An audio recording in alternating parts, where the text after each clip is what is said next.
Sa singsing na yan, hindi ko kayo hayaan na magtagumpay. Good evening, ladies and gentlemen. Please settle down because our auction will start in 3 minutes. Opa, ganap na ganap si Akla, oh. Akala mo hindi nag-wireless sa bar kagabi dahil sa jowa niyang manloloko. Uy, may nag-text sa'yo. Baka mamaya, yan na yung guy na nakilala mo kagabi. Hindi, si Bea at Adam to. Nag-text na sa Boracay na daw si Bea at mga office mates niya. Si Adam naman doon daw sa girlfriend niya matutulog.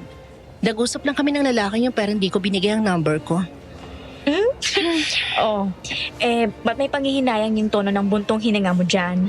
Hindi Naisip ko lang kasi na malalaki na ang mga anak ko. May sarili ng buhay. Umuusad sila mula nang mawala si Gino. Ako? Parang stagnant water.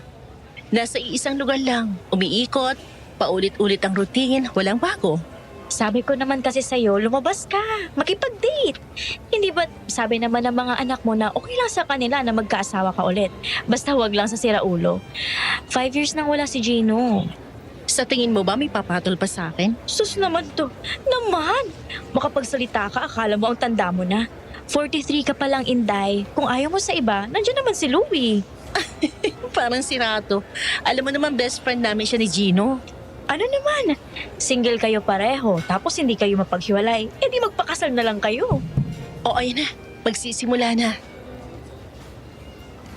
Magandang araw sa inyong lahat. Welcome sa ating auction ngayong araw na ito. Ang araw kung saan matutuklasan natin ang mga kakaiba at pambihirang kayamanan na hinubog ng panahon at kasaysayan. So, shall we start? Get your money ready, ladies and gentlemen, because our first item for today is a block 18-karat white gold black diamond ring. A precious and rare piece of jewelry that was once owned by a woman named Doña Isabel Montanes from Aklan. A true collector's piece, steeped in mystery and value. For this item, we will start with 300,000 pesos. Wow! Ang ganda! 500! 850! 900! 1.3 million! 1.5 billion! 1.5 million pesos? Anyone else? 1.5? Napapaliw ka na ba? I want a drink cherry. Going once, going twice, sold to bidder number 7. Congratulations, ma'am. Yan yata ang ibig sabihin ng love at first sight. Nakakaloka ka ha? Ang mahal mo ma-love at first sight? Makalipas ang ilang araw, matapos ko magbayad at ayusin ang release papers, sa wakas ay nakuha ko na rin ang singsing. Dahil sa sobrang excited, ako pa mismo ang bumalik sa art gallery para kunin yun. Pakiramdam ko ay kumikinang ang mga mata ko nang mapasa kamay ko ang magandang singsing. Nawindang ako sa iyo, bakla. Hindi ko akalain na maglalabas ka ng ganun kalaki. Napakakuripot mo sa sarili mo. Hindi ka nga basta nag-upgrade ng phone eh. Kahit marami kang pambili. Tingnan mo naman. Napakaganda. Alam ko na magsisisi ako kapag di ko siya nakuha. Para niya ako minamagnet at sinasabi na kunin ko siya. Tsaka investment ang mga alahas. Kapag inayawan ko na, pwede ko ibenta. Mababawi ko pa rin yung pera ko. Sa bagay, may point ka dyan. Pero ikaw nga eh. Makipag-date ka, hindi yung kung ano-ano na pagtitripan mo. Oh, halika na. Ihahati na kita sa labas. Hindi na, maaabala ka pa. Alam ko busy ka. I know my way out. Thanks, Rans. Ingat ka sa pagmamaneho, okay? Bye! Mula sa opisina ni Randy ay lumabas ako at dumaan sa loob ng mismong gallery. Dahil sa tuwa sa bago kong singsing, agad ko yung kinuha sa lalagyan at sinuot. Nang makarating ako, eksakto sa gitna ng malawak na silid na yon, bigla akong huminto nang may maramdaman at marinig na kakaiba, nakakatakot, nakakakilabot. Ibigay mo sa akin ang singsing. Akin yan. Akin yan. Anong nangyayari? Hindi sa'yo yan. Ibalik mo yan sa akin. Hindi sa'yo yan. Sino yun? Napalingon ako sa paligid nang marinig ko ang nakakatakot na boses ng lalaking yun. Ako lang ang nasa gitna at ang ibang tao na naroon malayo mula sa akin abala sa pagtingin ng mga paintings and art pieces. Pero pakiramdam ko, may tao sa likod ko na bumubulong sa tenga ko. Muli akong nakaramdam ng matinding kilabot nang hindi huminto ang boses na yun. Akin na yan. Akin ang singsing na yan. Tama na! Sino ka ba? Bobby, ang akala ko umalis ka na. May problema ba? Randy, may Papatay kita kapag hindi mo ibinigay sa akin ang singsing. Ay! Bobby! Guard! Tulong! Isang paalala bago po tayo magpatuloy ng kwento. Marami na pong nakakarating sa amin ng matinding pagnanakaw ng mga kwento dito sa Aswang Diaries ng ibang channel. Huwag po nating tangkilikin ang maling gawain at sa halip ay tulungan niyo po kami na i-report ang mga magnanakaw na ito. Maraming salamat po. Isang mahalagang paalala bago ipagpatuloy ang kwento. Saan ka nga ba makikinig ngayon, Kaaswang Diaries? Siguraduhin mo na sa Aswang Diaries YouTube channel ka lang nakikinig Dahil ngayon, ang dami nang gumagaya at nagnanakaw ng ating mga kwento. Kaya tandaan, ang original dito lang mapapakinggan. Alas 12 pasado na ng hating gabi. Araw ng linggo. Dapat ay natutulog na ako ngunit may napanood akong pelikula kanina na nagpapaalala sa akin sa nakaraan. Dahil doon na hindi ako makatulog. Ilang beses na rin nabanggit sa akin ng asawa ko na subukan ko na ipadala sa inyo ang kwento ko dahil avid listener nyo rin ako. Dear Aswang Diaries and Madam Venus, you can call me Bobby. Byuda at bored sa buhay nung mga panahong nangyari ang kwentong ito. 43 years old ako noon at may 2 anak na nasa edad na 25 at 23. Nang alokin ako ng boss at kaibigan ko na si Louie na mag-relocate sa Baguio at hawakan ng isang branch niya ng hotel doon. Pumayag ako dahil naisip ko na baka kailangan ko lang ng change of environment para mawala yung boredom ko sa buhay. Until my friends encouraged me to go on dates. Go out with younger men. Ayoko pa nga nung una hanggang sa makilala ko si Stephen. Isang 29-year-old na bellboy sa hotel na pinapasukan ko. Nagkasundo kami sa kabila ng malayong agwat ng edad namin at doon na nga nagsimula ang mga pangyayari sa buhay ko na hanggang ngayon, sa tuwing iniisip ko, kinikilabutan pa rin ako. Nanganib ang buhay ko dahil sa aswang. Ngunit sa halip na si Stephen, si Louie ang palaging nasa tabi ko at naging tagapagtanggol ko. Bobby, finally you're here. Hi, boss. Grabe, layo ng biyahe. Thank you for accepting the offer. Ngayon mapapanatag na ako dahil ikaw na nga hawak nitong branch na to. Happy ako na tinanggap ko to. Naboboard na ako sa buhay ko sa Manila, Louie. Baka sakali may exciting na mangyayari sa akin dito. Ako nang bahala sa'yo. I'll take care of you. Wala naman na mawala si Gino. Ikaw na talaga nag-aalaga sa amin ng mga bata. Best friend ko si Gino at nangako ako sa kanya bago siya na mawala na hindi kita pababayaan. Kayo na mga bata. Hi, Louie. Ano na lang gagawin ko kung wala ka? Buti na lang talaga wala kang girlfriend. At least, hindi ako mag-aalalang baka may magselos. Sa'yo na lang ang dami ko ng konsumisyon Kukuha pa ako ng panibagong sakit ng ulo. Ikaw, napaka mo. Kagaya na lang ng singsing na yan. Kung hindi pa sinabi ni Cherry sa akin, hindi ko malalaman. Ano naman ang pumasok sa kokote mo at binili mo yan? Ang ganda Tsaka pagbigyan mo na ako, please. Minsan lang naman ako mag-purchase ng ganun kalaking halaga. Ano pa nga ba? Nandyan na yan. Halika. At itutour muna kita dito sa hotel. Tapos sabay na tayong umuwi sa bahay. Papasok pa lang kami ng hotel nang mapalingon ako sa likod. Bahagya akong umiti nang makitang Nakatingin sa akin ang isang janitor sa hotel na yon. Hindi ako sigurado kung kilala niya ako pero kumuwi siya sa akin at ngumiti kaya marahan lang akong tumango. Tapos ay sunod akong binati ng gwardya sa katinipon ni Louie ang mga tauhan doon sa lobby. Guys, makinig kayo. She will be your new hotel manager starting tomorrow. Her name is Bobby Gabriela Jane Castro or Bobby for short. Mula bukas ay sa kanya na kayo direkta magre-report. Welcome po, Ma'am Bobby. Thank you guys. I'm happy to meet you. May dalawang importanteng rules lang ako na gusto kong sundin nyo as your new manager. Ayoko nang palaging late at gusto ko magtanong kayo kung may hindi kayo alam, okay? Kung hindi maiiwasan malate, magsabi in advance. At mas maigi na magtanong kaysa magmagaling. Naiintindihan? Yes, ma'am. Thanks, guys. O sige na, bumalik na kayo sa station niya. Halika, doon tayo sa taas. 10 palapag ang hotel na yon. Sa bawat floor ay may 10 kwarto. Maliit kumpara sa mga hotel ni Louie sa Manila at iba pang city provinces sa bansa. May room service din kaya ang mga guest ay maaaring mag-order ng pagkain.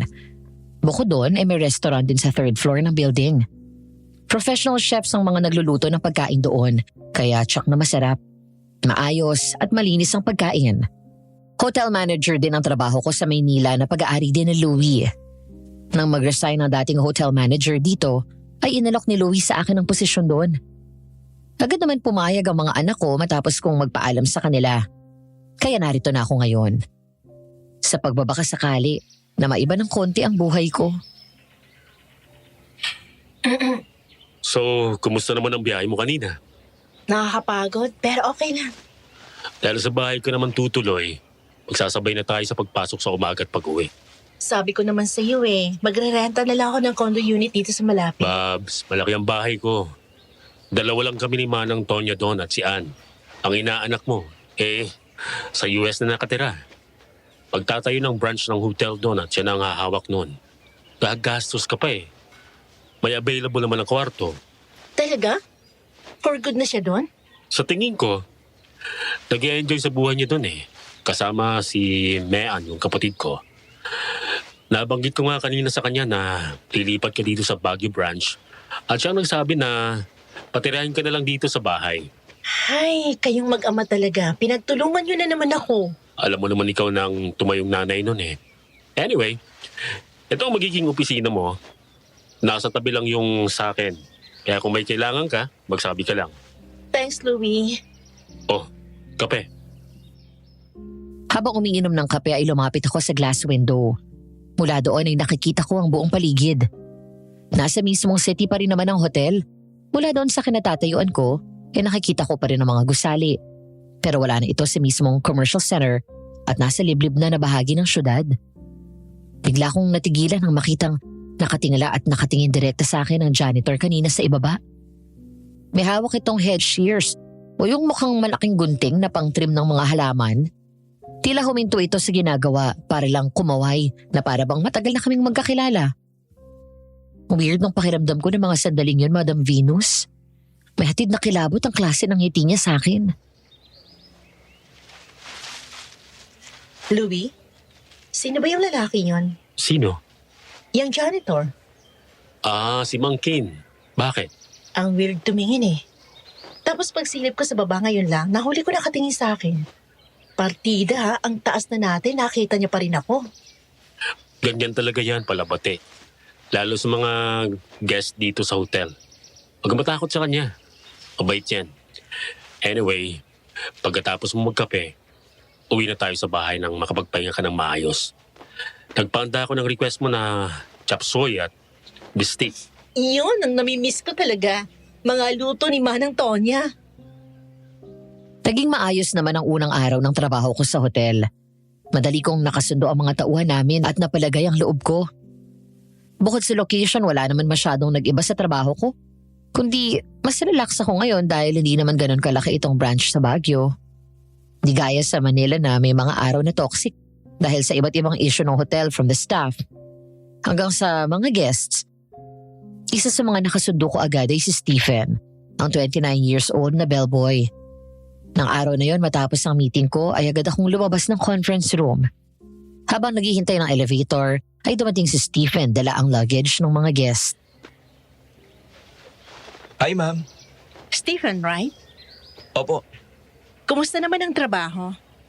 ayos naman po. Kayo po, nasanay na ba kayo dito sa Baguio? Hindi pa ako sanay sa weather. Palagi malamig, nasanay ako sa init ng Maynila. Masasanay din po kayo. Ang ganda nga po pala ng pangalan ninyo. Bobby, maganda ba yon? Panglalaki nga eh. Akala daw kasi ng parents ko na lalaki ako dahil yun ang lumabas sa ultrasound. Kaya ang pinangalan nila sa akin, Bobby Gabriel. Kaya nagulat sila nang lumabas ako na babae. Tinuloy na lang nila yung pangalan ko. Iniba lang yung spelling. Ginawang letter I yung Y sa Bobby, tapos yung Gabriel, dinagdagan ng letter L at E sa dulo, tsaka dinugtungan ng Jane. Para daw tunog babae pa rin. Astig yun. Bagay naman po sa inyo yung pangalan. Thank you, Stephen. Boyfriend niyo na po ba si Sir Louie? Ha? Hindi. Best friend siya ng asawa ko. May asawa na po kayo? Oo naman. 43 na ako. Halos hindi nga kayo nagkakalayo ng edad ng dalawang anak ko eh. Maaga kasi ako nag-asawa. 18 pa lang nabuntis na ako sa panganay ko. Pero 7 years na rin akong byuda. Si Louie naman, best friend ko na rin siya. Kaya po pala mukhang malapit kayo. Ang akala po ng mga kasamahan natin dito sa hotel na may relasyon daw po kayo ni Sir. Kayo talaga. Pasensya na po kayo, masyado akong mausisa. Wala yun, okay lang. Sige po, dito na ako. Sige. Alas 4:30 pa lang ng hapon nang tawagan ako ni Louie. Nagagabihin siya ng uwi dahil naipit sa isang importanteng meeting. Sinabihan niya ako na umuwi ng maaga dahil mahirap sumakay doon sa labas ng hotel kapag sumapit ang gabi. Pero 15 minutes bago ako umuwi, nagkaroon ng problema sa isang bathroom sa isang kwarto. Nasira yung drainage doon at bumaha sa banyo. Dahil doon napaakyat ako nang wala sa oras at kinausap ng maayos sa mga guest at humingi ng paumanhin. Dahil sa nangyari, nag-inspection kami ng maintenance team sa lahat ng kwarto sa bawat palapag. Kaya pasado alas 8 na ako nakalabas ng hotel. Sinubukan ko mag-book ng taxi pero walang tumatanggap ng booking ko. Marahil traffic pa rin talaga sa mga sandaling yon doon sa Baguio. Kaya naman naglakad na lang ako palabas ng kalye kung saan naroon ang hotel.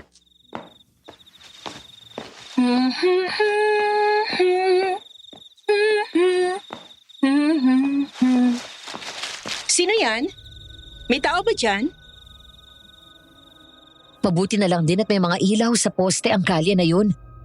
Ngunit hindi naging sapat yun para hindi ako makaramdam ng kilabot. Hindi lang dahil sa lamig ng klima, kung hindi sa naririnig ko na tumatakbo ng mabilis sa likuran ko at kaluskos mula sa mga halaman. Kuya Walter, ikaw ba? May dumaan. Oh my God! Nakaramdam ako ng matinding takot matapos makita na may lumabas mula sa masukal na halamanan. Patakbo itong gumagapang at tumawid papunta sa kabilang gilid ng kalye. Kinilabutan ako sa nakita ko. Hindi ako sigurado kung ano yung tumawid na yun. Dahil doon nagmadali ako sa paglalakad. Una ko naisip baka mabangis na hayop yun na naligaw. Hanggang sa muli akong lumingon at nakita ko na may tao na nakatayo at tila nakatingin sa akin. Napahinto ako. Medyo balingkinita ng pangangatawan. Lalaki pero mahaba at buhaghag ang buhok. Di ko maaninag kung naka-short ito na maikli o naka-underwear. Di ko rin makita ang mukha dahil medyo malayo na siya sa poste ng ilaw. Kaya parang anino na lang ang nakita ko. Ngunit ang isang pinagtataka ko, parang may naaninag akong sungay mula dito. Ano yun? Sungay? Ang layo pa ng Halloween Manong, may kailangan ho ba kayo? Tinakot niyo ko kanina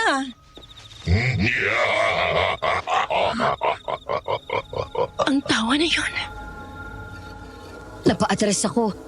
Hanggang sa muli akong humakbang na pabilis ng pabilis matapos kong makita na bumaba ang taong yun sa lupa at lumuhod. Pumwesto na parang gagapang at pagkatapos hinabol ako sa ganong paraan na para siyang aso sa bilis. Kasunod ng nakakatakot na angil na narinig ko mula sa kanya. Dahil doon kumaripas ako ng takbo.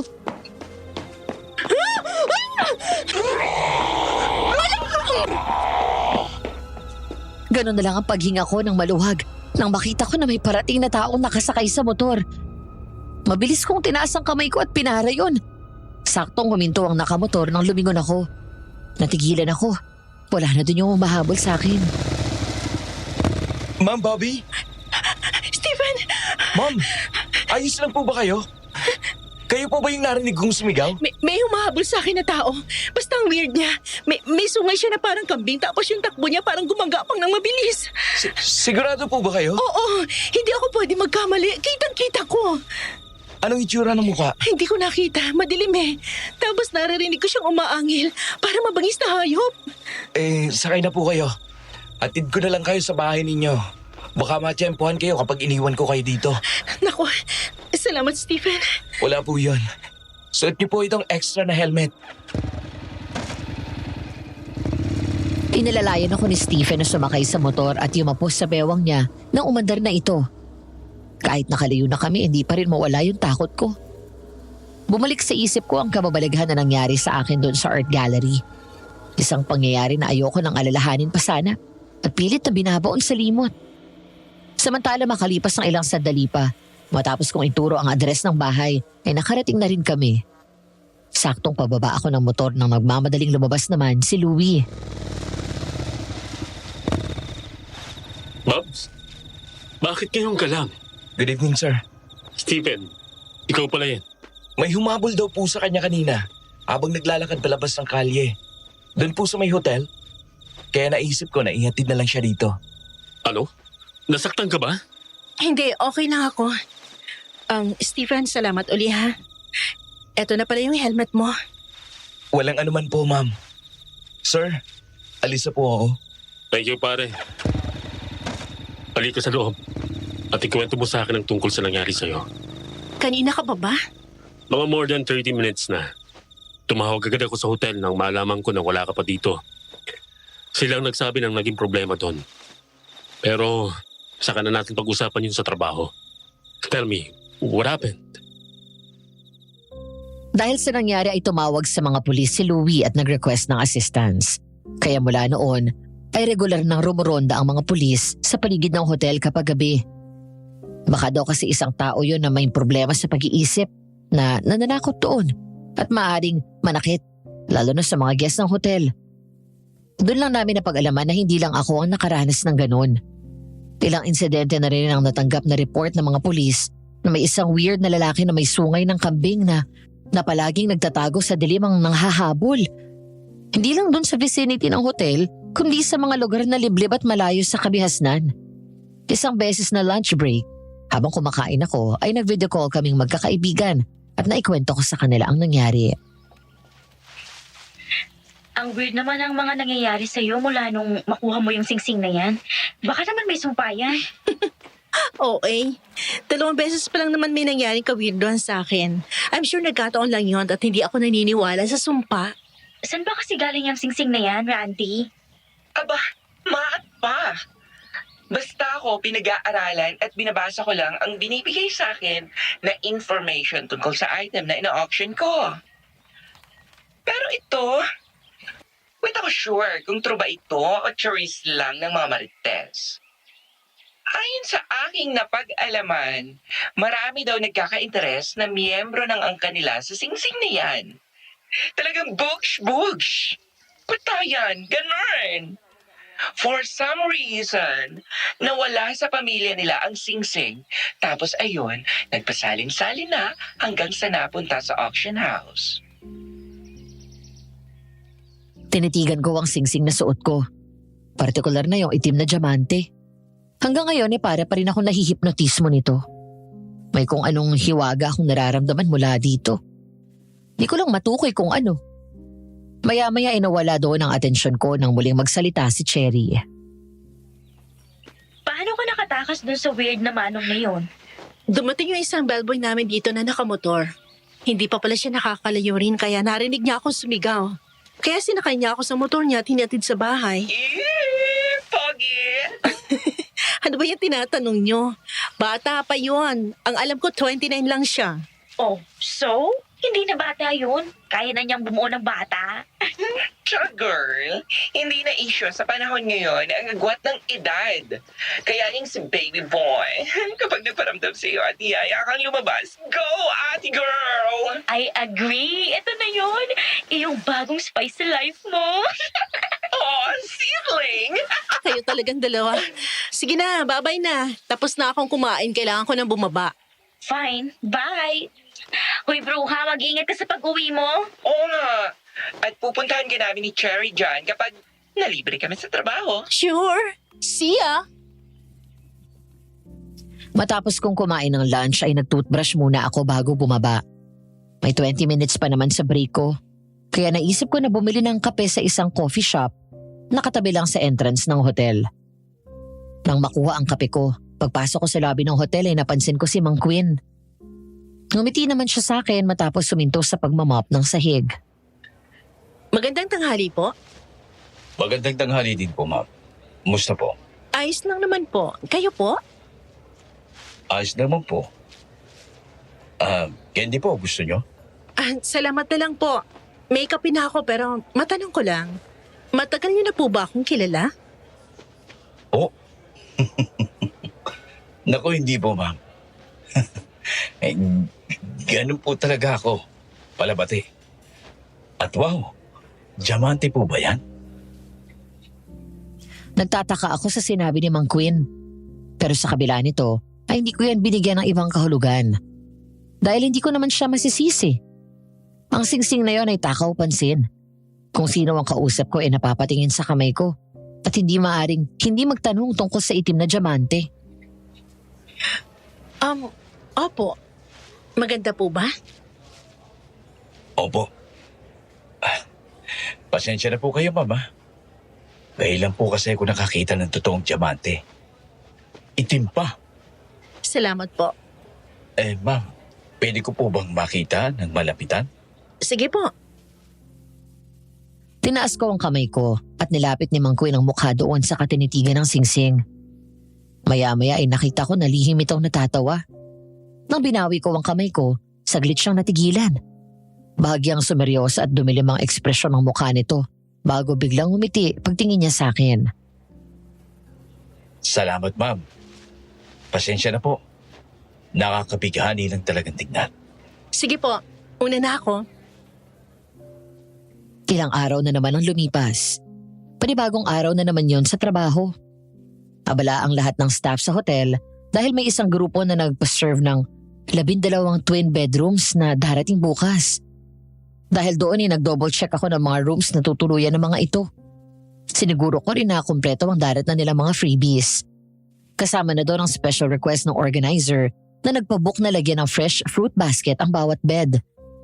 Paglabas ko sa huling kwarto na tiningnan ko, nakita ko ang 3 chat messages ni Louie. Nauna na ang mga kasama ko na umalis habang ako naman nanatili doon sa hallway at nag-type para sagutin ang message nito.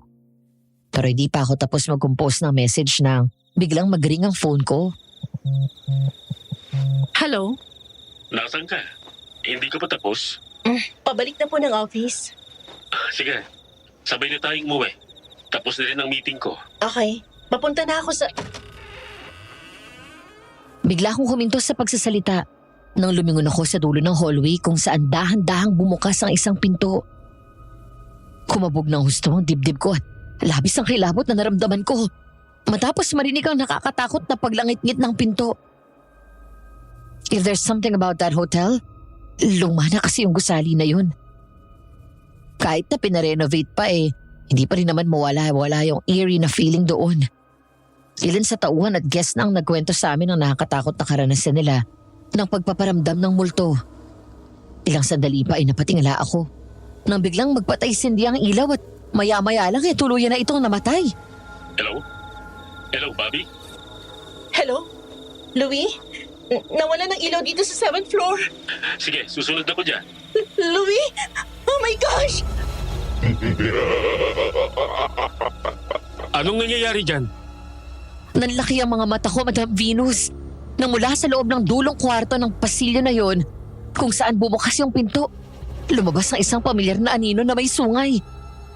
Bumaba ang tingin ko sa mga kamay niya at nakita ang mahaba at matulos nitong mga kuko. Kasunod ng pamilyar at nakakapangilabot na angil niya.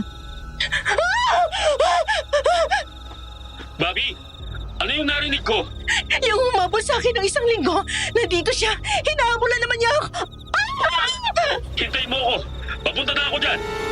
Ganun na lamang ang sigaw ko nang bigla akong bumagsak sa sahig matapos akong maabutan. Muli akong tumili nang hilahin nito ang paa ko at sakyan ako sa ibabaw. Nagpumiglas ako hanggang sa mahawakan nito ang mga kamay ko ng mahigpit at diniinan sa sahig. Nang biglang nagbukas sa mga emergency lights, napasigaw ako ng malakas sa takot nang makita ko ng malapitan ang nakakakilabot nitong mukha. Demonyo! Lahat kayong may masamang intensyon sa singsing na yan. Hindi ko kayo hayaan na magtagumpay. Parang kaharap ko ang demonyo. Madam Venus, may dalawang sungay ito na gaya ng sa kambing. Ang nilalang na ito ang naunang humabol sa akin. Ang tenga ay mahaba at matulis sa dulo. Nanlilisik ang kulay pulang mga mata nito at ang kanyang mga ngipin ay matutulis din. Bitiwan mo ako! Anong kasalanan ko? Bakit mo ba ako sinusundan? May ginawa ka na hindi mo pag-aari. Wala akong alam sa sinasabi mo! Ibalik mo sa akin ang ginawa mo. Nang sakalin ako nito, bigla ko siyang tinuhod ng malakas sa likod. Sunod-sunod habang pumipiglas ako. Hanggang sa mabitawan niya ang isang kamay ko. Agad ko siyang tinusok sa mata sabay suntok ng malakas sa mukha. Nang maitula ko siya palayo at natumba sa gilid ko, agad akong bumangon at nagtangka na tumayo at tumakbo. Ngunit bago ko pa magawa yun, bigla na niya akong nahawakan sa paa at muli hinila sa kasinakyan sa ibabaw. Hindi ka makakatakas sa akin. Hoy! Louie! Halika na! Bilis! Nagmamadali akong tumayo matapos hatawin ng fire extinguisher ni Louie ang nilalang na mukhang demonyo at sinipa ng malakas. Hinawakan niya ako sa kamay. Saka kami mabilis na tumakbo palayo. Hinabol naman kami nito nang makabawi, kaya dali kong binuksan ang fire exit at doon kami tumakbo pababa. Ngunit mabilis pa rin kaming hinabol nito. Louie, ayan na siya! Dito ka sa likod ko, bilis! Ibigay mo sa akin ang babae niyan. Louie! Sa gitna ng makapal na usok mula sa fire extinguisher, bigla akong hinablot sa kamay ng nilalang na yon na nasa gilid ko na pala at pilit akong hinihila. Nanlaban ako, sabay hila din ni Louie sa akin palayo. Muli niya ito inisprayan ng fire extinguisher hanggang sa marinig na namin ang mga security ng hotel sa pangunguna ni Kuya Walter. Sir Louie! Sir! Kuya Walter, dito! Ilang sandali pa, nagulat na lang kami nang mawala na ang usok. Wala na rin yung nilalang na yun. Mabilis naganap sa buong paligid ang mga security habang ako nangihina na napaupo na lang. Mabilis akong dinalohan ni Louie at inalalayan. Bobby, ayos ka lang? Nakita ko, Louie. Mukha siyang demonyo. Ano po ba ang itsura niya? Tao ang katawan niya pero ang mukha niya parang demonyo. May sungay siya na parang sa kambing at ang mata niya nakakatakot, papula at nanlilisip. May pangil at mahabang buko. Oo, ganon. Aswang. Ano ka mo? Aswang? Opo. Hilamangan nila lang na kaya mag-anyong tao sa umaga. Pero pagkagat ng dilim ay lumalabas ang tutungan nyo. Ang pagkain nila ay laman ng tao. At kung pagbabasihan ko ang sinabi ninyo sa itsura niya, tiyak na aswang nga iyon. May sinabi siya sa akin na may kinuha daw ako na hindi sa akin. May binanggit siya kanina, hindi ko lang narinig ng maayos dahil sigaw ako ng sigaw. Nagpakita na po ba siya sa inyo dati? Siya yung humabol sa akin doon sa labas. Ilang araw na nakakalipas, pero bukod doon wala na. At ngayon naalala ko na, parang siya rin yung nakita ko sa art gallery nung kinuha akong sising na to. Tapos nawala na ako ng malay. Anong gagawin namin, Walter? Mas makakabuti po ngayon na iuwi niya muna si Mama para makapagpahinga siya. Dagdan na bigla siya sa mga nangyari. Hanggat maaari po ay iwasan niyo na muna ang pagpapagabi dito. O kaya ang mag-isa. Tatawagan ko po yung tiyahin ko sa isang albularya at magtatanong ako ng mabisang panlaban. Sige, salamat. Bobby, halika na. Dahil sa mga nangyari sa akin ay pinag-day off muna ako ni Louie. Habang sila naman ay nag-iimbestiga kasama ang mga security ng hotel. Dahil wala naman ako magawa, nagpaalam ako kay Manang Tonya na lalabas sandali at maglalakad-lakad sa Session Road. Pagbaba ko mula sa kwarto ko sa second floor ng bahay, nabutan ko ang mabait na kasambahay ni Louie na nagtutupi ng damit na nilabahan nito. Manang, aalis na po ako. Abay, sigurado ka ba na hindi ka magpapasama? Abay, kabilin-bilinan sa akin ni Louie na wag ko daw aalisin ang mata ko sa'yo. Naku, wag mo kayong makikinig lagi dyan. Alam niyo naman yun, ginagawa kong bata.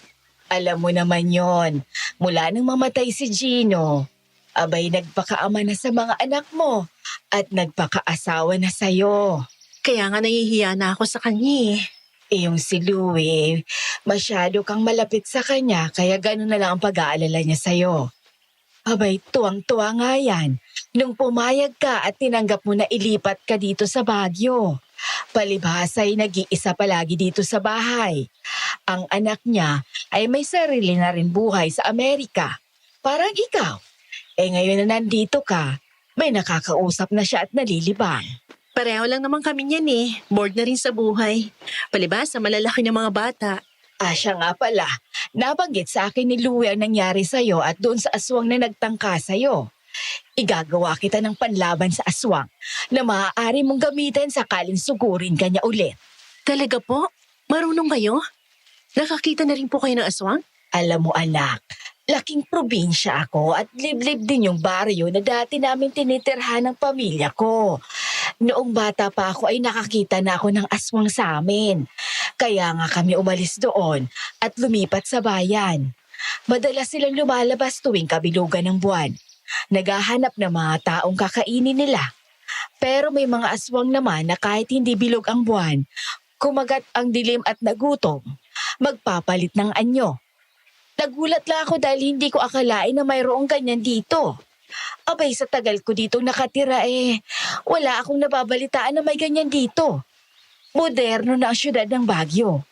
Maraming kwento ng multo, pero yun lang. Sa tingin niyo po ba matagal na may aswang dito?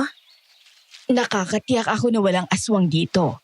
Dahil kung mayroon, noon pa sana, may mga nababalita ng patayan. Ang kaso mo ay wala. Tahimik at ligtas dito, lalo dito sa village natin. Kung narito man sila ngayon, tiyak na may pakay sila. Paano po kung ako ang pakay nila? Mukhang yung po ang dahilan pagkatapos ng sinabi ng aswang sa akin. Kung ikaw ang pakay nila, sigurado ako na babalikan ka nila. Kaya nga kailangan mo magdoble ingat. Opo. Salamat po sa paalala, Manang. Alis na rin po ako habang maaga pa. Safe naman siguro lumabas ngayon dahil maliwanag naman. Bumalik ka kaagad ha. Opo. Pagbaba ko ng sasakyan matapos yung iparada, ay nagsimula akong maglakad at tumingin sa mga tindahan. Maganda ang klima ngayon. Hindi gaanong mainit pero hindi rin sobrang lamig. Masarap sa balat ang dampi ng malamig at marahang pag-ihip ng hangin. Hanggang sa pumasok ako sa isang shop at tumingin ng mga damit. Maya-maya ay nagring ang phone ko at napangiti ako nang makita na ang anak kong panganay ang tumatawag. Bea, anak, kumusta ka na? Mabuti naman kung ganon. Ako? Ayos na ako dito, anak. Nag-enjoy ako sa trabaho ko, tsaka alaga naman ako ng Tito Louie mo, kaya huwag kayong mag-alala sa akin. Si Adam. Ganun ba? Mag-iingat kayo magkapatid dyan ha, huwag kayong mag-aaway. At kapag may oras kayo, pasyalan nyo kami ng Uncle Louie nyo dito sa Baguio para naman makita ko kayo. Miss na miss ko na kayo mga anak. Hindi pa kasi ako makakababa dahil marami pa akong trabaho dito. Bahagya akong natigilan nang mapalingon ako sa tabi nang makita si Stephen. Umiti siya sa akin at sumenyas ako sa kanya ng sandali lang. Matapos kausapin ang anak ko, saka ko hinarap ang gwapong binata na bagong dating. Hi, Ma'am Bobby. Stephen, ano ginagawa mo dito? Day off mo? Opo. Nasa counter ako kanina tapos narinig kong boses mo. Namimili na ako ng damit na medyo makapal-kapal. Ang ninipis na mga dala ko eh. Halika, samahan kita. May alam ako na mas maganda ang tinda. Sumama ako sa kanya palabas ng shop at dinala ako sa mas malaking tindahan. Tama siya, mas maganda nga ang mga tinda doon at marami pang pagpipilian. Nang matapos kong bayaran ng mga pinamili ko, ang buong akala ko ay magpapaalam na siya paglabas namin. Hindi pala, dahil sinabayan pa rin ako ni Stephen sa paglalakad. May gagawin ka pa bang iba o pupuntahan? Wala naman. Naglalakad-lakad lang talaga ako, namamasyal, unwind para makalimutan yung mga nangyari kagabi. Narinig ko nga yung nangyari sa'yo mula kay Kuya Walter. Nakauwi na ako nang mangyari yon. Ang importante ay hindi ka nasaktan. Pero wag na natin pag-usapan yon. Baka lalo ka lang matakot eh. Halika, kape na lang tayo. Libre ko. Kape? Pwede naman, kaya lang wala ka ba ibang lakad? Wala naman. Sige na, halika na. Pumayag ako sa imbitasyon ni Stephen. Mula doon sa shop na pinuntahan namin, dinala niya ako sa magandang coffee shop. Dahil katatapos ko lang magkape sa bahay bago umalis, juice na lang ang in-order ko. Habang naroon kami nauwi ang usapan namin sa personal na buhay, partikular na sa buhay ni Stephen. Wala kang girlfriend? Wala. 4 na taon nang nakakalipas mula ng huling girlfriend ko. Anong nangyari? Ikakasal na kami dapat eh. Kaso, nahuli ko siyang may ibang lalaki. Yung tinatawag niyang best friend.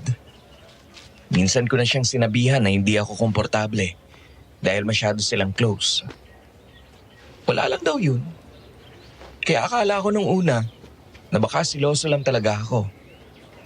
Hanggang sa nahuli ko sila mismo sa loob ng kotse ng lalaki habang nakaparada sa harap ng bahay ng girlfriend ko.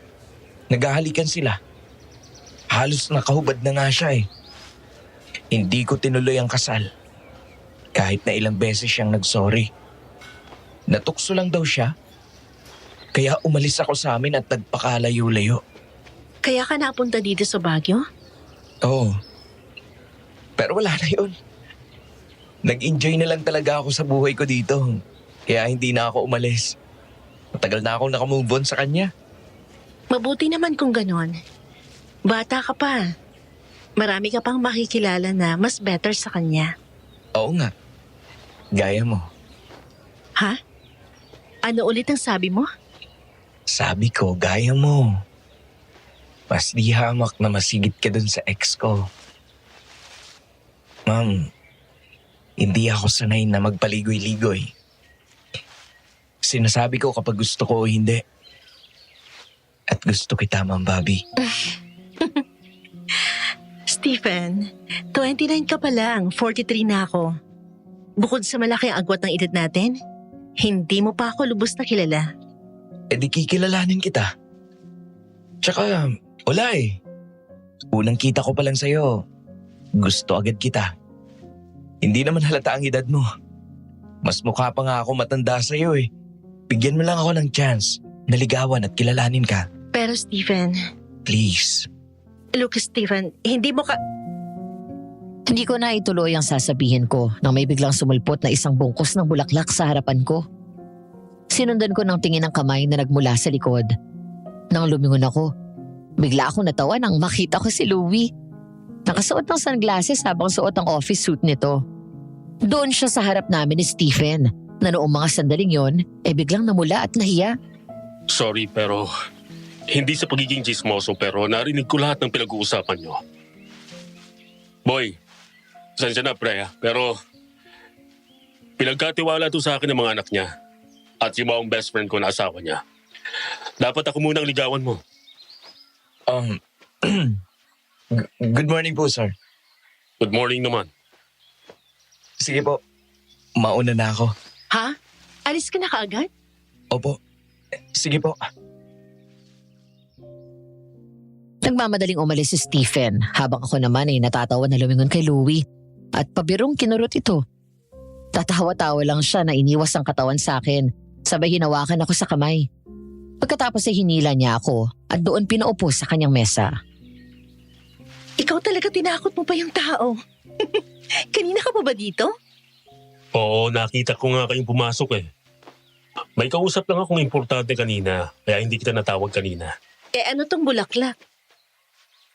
Binili ko talaga yan para sa'yo. bago ko pa kayo makita. Tara, tayo na lang mag-date.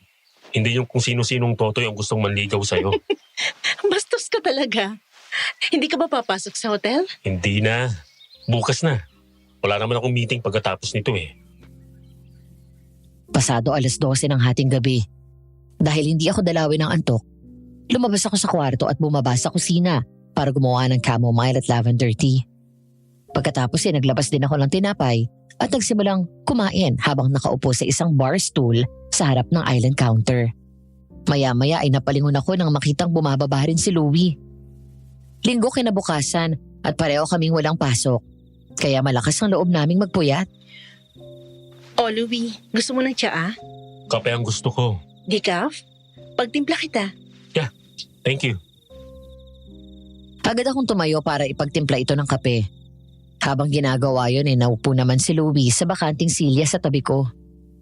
Matapos ibigay ang kape niya ay bumalik na rin ako sa pwesto ko. Habang kumakain kami ng tinapay, tahimik lang kami pareho. Hanggang maya-maya nagsalita ito. Babs, di nga. Magpapaligaw ka talaga dun sa uhuging Stephen na yon? Ang salbahe mo sa tao. May uhugin ba na 29 anyos? Palibhasa matanda ka na. Uy, excuse me. 1 taon lang ang tanda ko sa'yo ha. Kaya matanda ka na rin. Pero, seryosong tanong yun. Hindi ah. Wala naman akong gusto sa kanya eh. Oo, pogi siya pero ayun lang yun. Pogi din naman ako ah. Oo nga, pogi ka nga. Kaya nagtataka ako kung bakit wala kang girlfriend. Bading ka ba?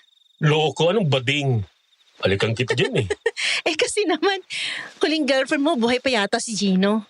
Busy ako. Tsaka, nandiyan ka naman eh. Ba't pa ako maghahanap? Ako ngayon wag mong idadamay dyan sa kalokohan mo ha. Tingnan mo to, seryoso ako eh. Tayo na lang kasi. Bakasal na tayo. As in, seryoso ka dyan? Oo naman. Single ka naman, ako rin. Sigurado naman ako na hindi magagalit si Gino. Tsaka, magkasundo ang mga anak natin. Kasundo mo si Ann. Ako, para mga anak ko na rin sila Bea at Adam. Nakakatakot kang seryosohin eh. Baka pinagtitripan mo lang ako. Gusto mo bang patunayan ko na seryoso ako? Paano? Baka mamaya ko... Nabigla ako nang kinabig ni Louie ang mukha ko palapit sa kanya at hinalikan ako sa labi ng matagal. Sa sobrang gulat nanlaki ang mga mata ko at nagbistula akong estatwa. Maya-maya ay nilayo niya ako at sa pagkakataon na yon, nag-iba na ang ekspresyon sa mukha niya. Seryoso, ngunit nangungusap ang mga mata na parang ang dami nitong gustong sabihin. Marahan niyang hinaplos ang pisngi ko habang hindi inaalis ang tingin sa mga mata ko. At bahagyang hinawi ang ilang hibla ng aking buhok. Hinihintay ko siyang magsalita, pero nanatili itong tahimik. Sabay buntong hininga. Nang muli sana niya akong hahalikan. Ano yun? Nakita mo? May tumakbo. Baka magnanakaw. Dito ka lang. Titignan ko sa labas. Mag-iingat ka. Baka may armas na dala yan. Tumayo siya at nagmamadaling binuksan ng isang cabinet at may kinuhang baril. Nakiramdam. Pagkatapos ay sumenyas na patayin ang ilaw sa kusina. Agad akong kumilos at ginawa ang kanyang sinabi. Bigla akong napatakbo sa tabi ni Louie nang may tumakbo na naman sa kabilang gilid ng bahay. Sa harap mismo ng bintana. Hanggang bigla akong nagtago sa likod niya nang tumayo sa tapat ng glass window ang anino. Nanginginig ako nang makilala ang anino na yun. Kasabay ng pag-ahangil nito. Anong klaseng tao yan? Bakit may sungay? Louie, hindi maglalakaw yan. Aswang yan. Yan yung 2 beses na humabol sa akin.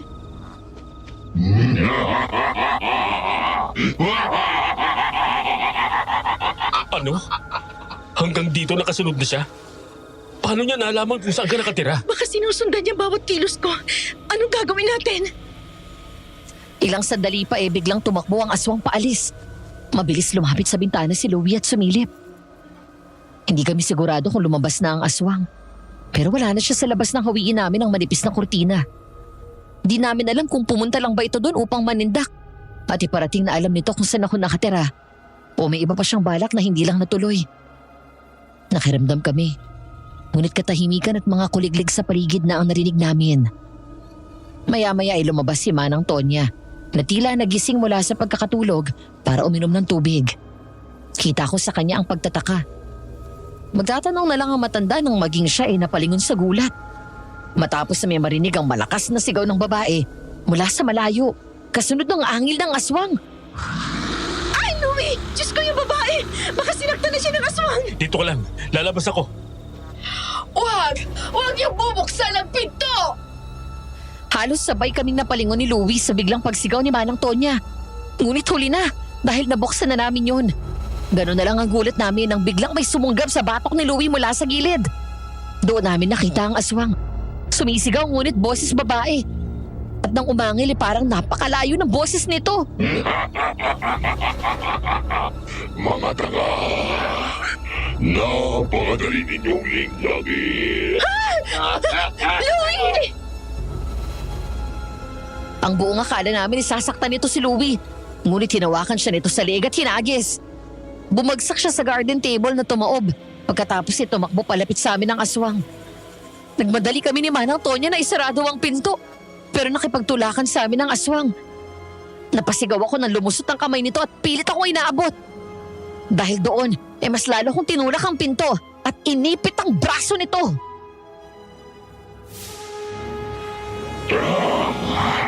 Ibigay niyo sa akin ang singsing! Wala akong alam sa sinasabi mo! Lumayas ka dito! Hoy! Nasa akin ang singsing! Kaya akong harapin mo!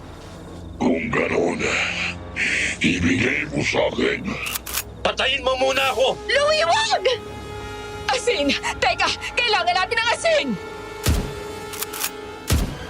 Nagmamadali kaming tumakbo sa kusina at kinuha ang garapon ng asin.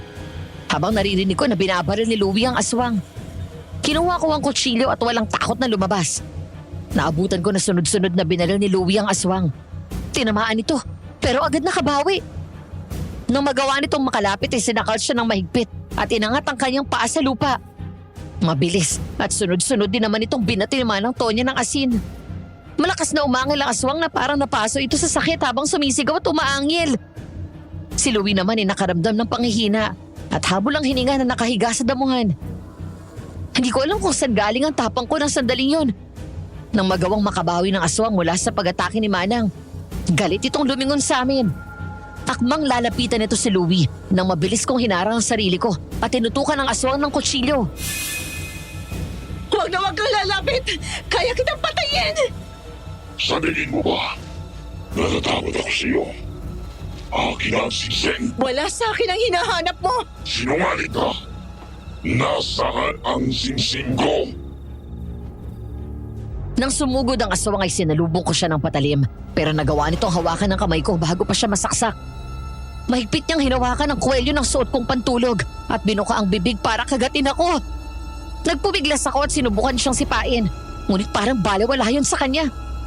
Mabilis nilapit ng aswang ang bibig niya sa leeg ko. Pero hindi yun natuloy dahil may bumato ng asin dito kasunod ng 3 putok ng baril. Hindi ba tayo tapos? Mabalikan kita.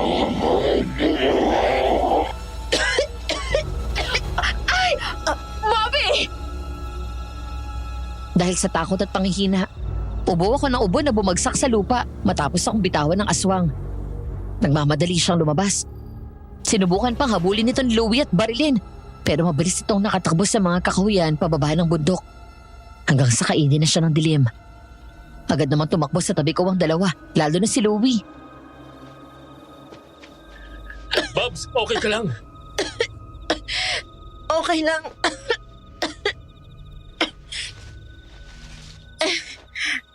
May galos kayong dalawa sa leeg. Siguradong dahil sa kukuya ng aswang. Pumasok na kayo at namagamot ko kayo. Kailangan niyong tandaan. May mga aswang na mapanglinlang. Gaya niya. Kaya nilang manggaya at ibahin ang boses nila. Sa ganun paraan ay mapipilitan lumabas ang kanilang gustong biktimahin. Ang ibang aswang, kapag narinig mo na parang malayo ang boses nila, ibig sabihin ay nasa malapit lang sila. Kapag naman narinig mo sila na parang malapit ang kanilang tinig, ibig sabihin ay nasa malayo sila. Baliktad. Opo, tatandaan namin yan. Kailangan na natin magsabit ng mga pangontra.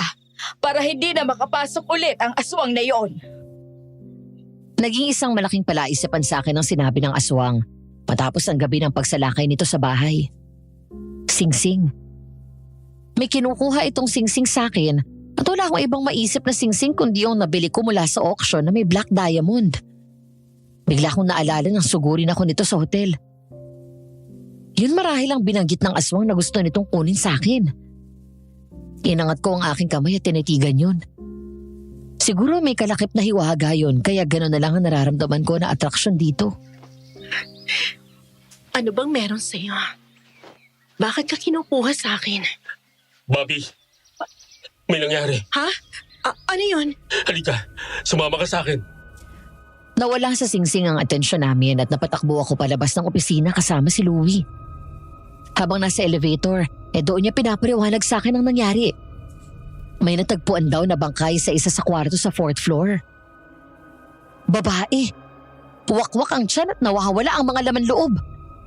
Ngunit isa pa ang labis na nakapagtataka ay putol ang daliri nito sa kaliwang palasingsingan. Nang makarating kami ni Louie doon sa silid na pinangyarihan ng krimen, naabutan namin na naglabasan ang ilang guest ng hotel. Naroon na rin ang security at ang ilang staff. Saan natagpuan ang bangkay? Nasa ibabaw ng kama po, ma'am. Naliligo sa sariling dugo. Nakakita yung isang housekeeping natin. Kumatok siya para maglinis. Nung wala daw sumagot, pumasok na siya. Tapos ayan na daw ang inabutan niya. Walter, kontrolin niyo yung crowd. Papasukin niyo na sa rooms nila yung mga guest. Tumawag na ba kayo ng pulis? Opo. Make sure na hindi gagawa ng ingay ito sa lahat. Media or internet. Or else, maaapektuhan ang hotel. Yes, boss. Para po ba, anak? Nang pumasok si Louie sa loob ng kwarto, sumunod ako. Bigla akong natakpan ang bibig ko sa gulat nang makitang wakwak nga ang tiyan ng babae at wala ng laman loob. Putol nga ang daliri sa kaliwang palasingsingan nito. May bakas din ang kamay sa liig nito. Sinyalis ng mahigpit na pagkakasakal dito. Maya-maya lumabas na rin kami. Nakaramdam ako ng pag-aalala. Hindi lang sa maaring maging epekto nito sa hotel, kung hindi na rin kay Louie.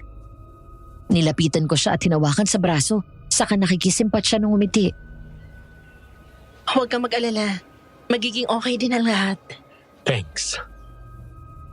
Malungkot at may bahid na pag-aalala na gumanti ng ngiti si Louie. Nang lumingon ako sa kanan ko, sa gitna ng pasilyo kung saan naroon ang elevator, bahagya akong napakunot noo matapos makita si Stephen. Titig na titig sa pinto ng kwarto ng namatay na babae. Pero walang emosyon ng mukha.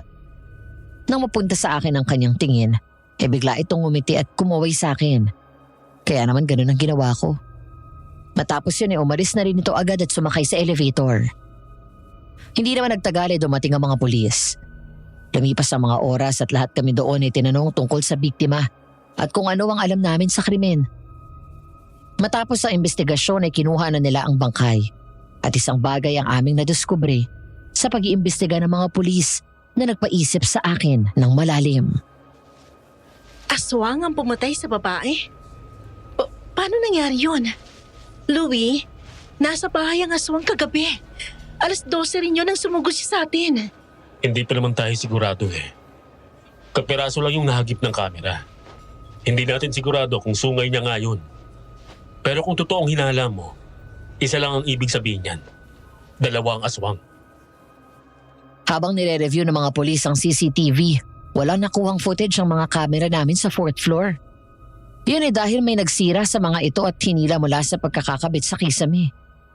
Ang hinala ng pulis ay ang killer din ang gumawa nito. Dahil doon nagkaroon sila ng teorya na isa sa mga staff ng hotel ang killer dahil kabisado ang mga blind spot ng mga kamera. Tila alam kung saan dadaan na tsak na hindi siya mahuhuli. Pero may isang anggulo ng kamera na hindi nakatutok sa kwarto ng biktima ang nakahagip sa isang pamilyar na imahe. Ang pamilyar na sungay ng aswang. Oh my gosh! Kaya pala ibang body build ng aswang na sumugod sa akin dito sa hotel at yung kagabi. Mas malaki at matikas ang pangatawan ng isa at parang mas may edad na yung sumugod sa ating kagabi. Sino kaya sila? At ang weird na singsing ang habol sa'yo ng aswang na sumugod sa ating kagabi. At kasamang nawawala ng kaliwang palasingsingan ng biktima ay ang engagement ring niya. Hayaan na natin sa mga pulis ang kaso. Right. Pero ang main concern ko baka kumalat sa public to. Don't worry, boss. I'll handle this. Sisiguraduhin ko nakakausapin ng mga pulis para hindi na ito makalabas sa media. Ngumiti si Louie na para bang nakahinga ito ng maluwag. Pagkatapos kinuha ang kamay ko at hinalikan ang likod nito. Hindi ako tumanggi nang yumakap siya sa akin. Doon ko lang naalala ang namagitan na halik sa amin. Dahil sa biglang pagsugod ng aswang, nawalan ako ng pagkakataon na iproseso ang naganap na yon. Ngayon lang ako biglang kinabahan at nervyos ng ganito sa piling ni Louie. Dati naman panatag ako kapag kasama siya. Pero nang panahon na yon, parang sasabog ang puso ko. Kapag natapos ang problema dito, mag-uusap tayo, okay? Okay, Ma'am Bobby, may tao. Pasok. Sinalubong namin si Kuya Walter ng ngiti nang bumukas ang pinto. Lumayo na si Louie sa akin at siya ang naupo sa swivel chair ko. Ako naman nakasandal sa may bintana at agad napansin ko na may dala itong isang paper bag. ma'am sir, nakausap ko na po yung tiyahin ko na albularya at tinuruan niya ako kung ano ang gagawin. Pinadala niya po ito, buntot bage. Ang sabi niya kapag hinataw niyo ito sa swag, babalik siya sa totoong anyo niya. Tapos ito po ang insenso. 4 yan. Sindihan niyo lang at ilagay sa labas, sa 4 na sulok ng bahay niyo. Kapag sumapit ang 6:00 ng gabi, kapag naamoy yan ang aswang ay hindi na nila magagawang lumapit. Sabi rin po ni Tia na sa susunod na sumugod ito at pagtangkaan kayo, siguraduhin daw po na sa puso niyo tatamaan ng aswang para tiyak na mamatay ito o sa ulo. Salamat, kuya. Pero may isa pa pong problema. Ano po? Malakas ang hinala namin na aswang pumatay dun sa babae. At ang oras na pinatay ang babae ng aswang, may aswang din na sumugod sa amin sa bahay. Itong mga galos namin sa lig ni Louie, lahat ito bunga ng panlalaban namin sa kanya. At mukha itong singsing na may itim na diamante ang pakay niya. Kung saan niyo man po nabili o nakuha ang singsing na yan, ma'am, alamin niyo ang pinagbulan para malaman niyo kung bakit yan ang pakay ng aswang.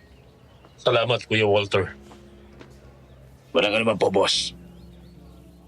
Hindi ko sigurado kung anong oras na ng mga sandaling yon. Tulog na si Manang Tonya at alam ko na ganoon din si Louie dahil sa pagod nito sa trabaho. Dagdag pa ang stress dahil sa natagpuan na bangkay doon sa hotel. Kinuha ko ang maliit na kahon at binuksan yon. Mula sa loob ay kinuha ko ang black diamond ring. Nang tinaya ko ang malaking halaga ng pera doon, wala akong pinagsisihan. Malaki ang savings namin. Maaluan na ang buhay ko noon pa, bago pa ako mag-asawa. At gayon din si Gino. Kaya hindi problema sa akin ang pera. Ngunit ngayon na nanganib ang buhay ko at nagugulo ang katahimikan ko dahil sa singsing na to, minsan naiisip ko kung karapat dapat ko pa ba siyang itago o ibenta ko na rin. Ilang sandali pa napalingon ako sa pinto nang marinig ang marahang katok mula sa labas. Bobby, gising ka pa? Pasok. Sabi na, gising ka pa Di ako makatulog Lumapit sa akin si Louie at naupo sa gilid ng kama. Nakita nito na hawak ko ang singsing. Muli kong sinarado ang kahon at binalik yon sa kanilalagyan. Pagkatapos naupo ako di kalayuan kay Louie. Napatingin ako sa kamay ko matapos niyang kunin iyon at hawakan. Okay ka lang? Ewan, siguro. Hindi mawala sa isip ko kung anong koneksyon ng mga aswang na yun sa singsing. Nag-aalala lang ako. Natatakot ako baka kung ano mayari sa akin. Pero mas nag-aalala ako na baka madamay kayo at maiwan ko mga anak ko. Alam nilang nangyayari sa'yo? Hindi. Ayoko malaman nila para hindi sila mag-alala sa akin. Baka kasi sumugod yun dito at sila masaktan. Mas hindi ko kakayanin yun. Nandito naman ako Kailan ba kita pababayaan? Louie, yung pala tungkol sa... Salik? O yung sinabi ko na tayo na lang? Pareho. Seryoso ako sa sinabi ko, Bobby. Hindi ko alam kung anong dapat maramdaman ko. Bigla ako nalito Iniisip ko rin kung tama ba natanggapin kita. Lalo na't matalik na kaibigan mo si Gino. I've been in love with you for as long as I can remember. Ano? I fell in love with you first before Gino introduced you to me. Nagsimula ako bilang fan mo sa varsity team sa volleyball nung high school tayo. Hanggang sa ang simpleng paghanga ay nauwi sa pagmamahal.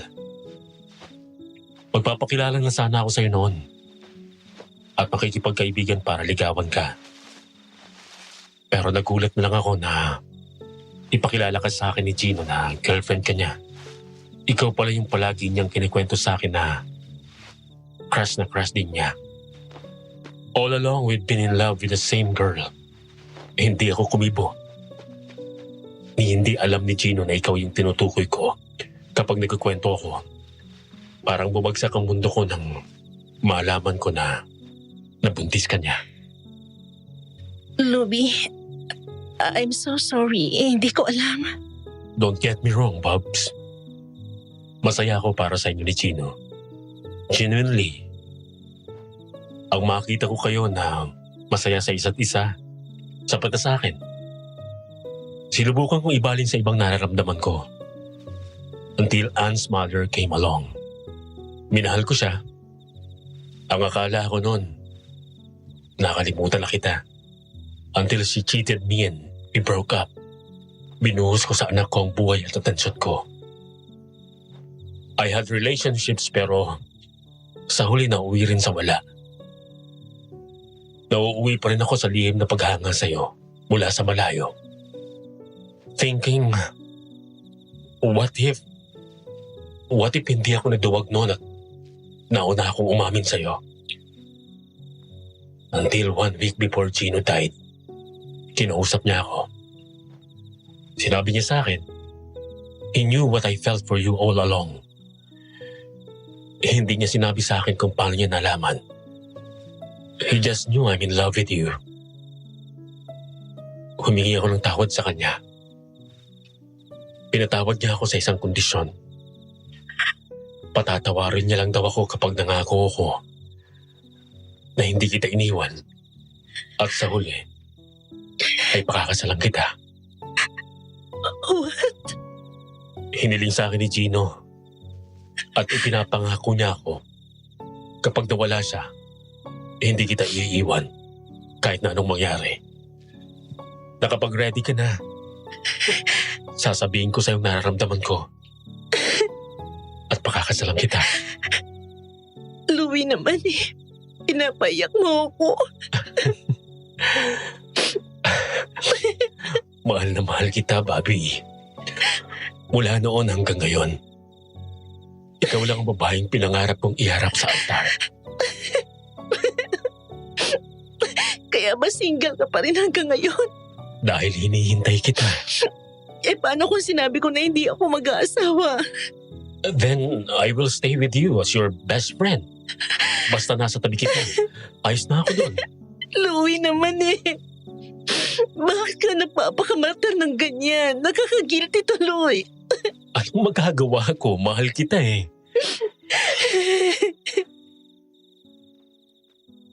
Sinundan ko siya ng tingin na mula sa bulsa ay may nilabas itong maliit na kahon. Natakpan ko ang bibig ko sa gulat dahil alam ko kung anong laman ito. Pumagos lalo ang luha sa mga mata ko nang buksan yun ni Louie at nakumpirma ang hinala ko. Pagkatapos ilumhod siya sa harap ko. Matagal na ako nagpaalam sa mga bata. Ilang buwan bago ka pumunta dito. Pinaalam ko kay Bea at Adam ang nararamdaman ko.